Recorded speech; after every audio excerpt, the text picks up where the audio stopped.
ওকে, so দেখাই কী কী modify. এই যে এখন ফাইনাল আউটপুট এটা। তো এটা ধর একটু, তো এটার এই জায়গাটা পুরো ব্লু করছি, ব্লু করার পরে এটা একটা স্টিকার লাগিয়ে দিয়েছি, খুব ভালো লাগছে এটা। তারপরে আমার তো হ্যান্ডেলটা চেঞ্জ করছি, ট্রিপার ইনস্টল করছি, পুরো একদম লিন হয়ে চালাতে হয়, আরও সুন্দর লাগে। আর এখানে এটা পুরো ব্ল্যাক করলাম, ব্ল্যাক করার পরে এখানে বিএমডাব্লিউর স্টিকারটা লাগাইছি, যেটা খুব সুন্দর লাগে লাগাইছি। আর নিচে তো ইঞ্জিন কাটে একটা এলইডি ডিআরএল লাগানো ছিল, ওটা চলতেছে, সুন্দর লাগে। আর এখন যে আউটপুটটা আসছে বাইকের, পুরো মানে মাখন। উফ,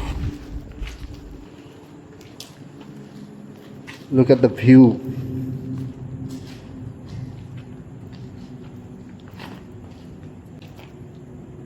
সো এই ছিল মডিফিকেশন বর্তমানে। আর এটা যা সুন্দর লাগতেছে না, সিম্পলের মধ্যে একদম গর্জিয়াস যাকে বলে। আর জাস্ট আরেকটা ইচ্ছা আছে মডিফাই করার, সেটা হচ্ছে রিম কালারটা আর একটা এই ব্ল্যাক করে ফগ লাইট ইনস্টল করার। তো দেখা যাক টাকা পয়সা কবে হয়, বাকি মডিফিকেশনটা করা হবে। ততদিন এইভাবে থাক। একটা জিনিস কি, বাইকটা যখনই দেখি তখনই সুন্দর লাগে, এখন ভালো লাগে নিজের কাছে, যে এত সুন্দর একটা বাইক নিজের কাছে সুন্দর লাগে। মডিফিকেশনটা হচ্ছে নিজের একটা আত্মতৃপ্তি। ইয়া, অলরেডি অনেক, অলমোস্ট 1:48 বাজে, তো বাসায় চলে যেতে হবে, অনেক রাত হয়ে গেছে। তো এখন পর্যন্ত এখানেই, টাটা, বাই বাই।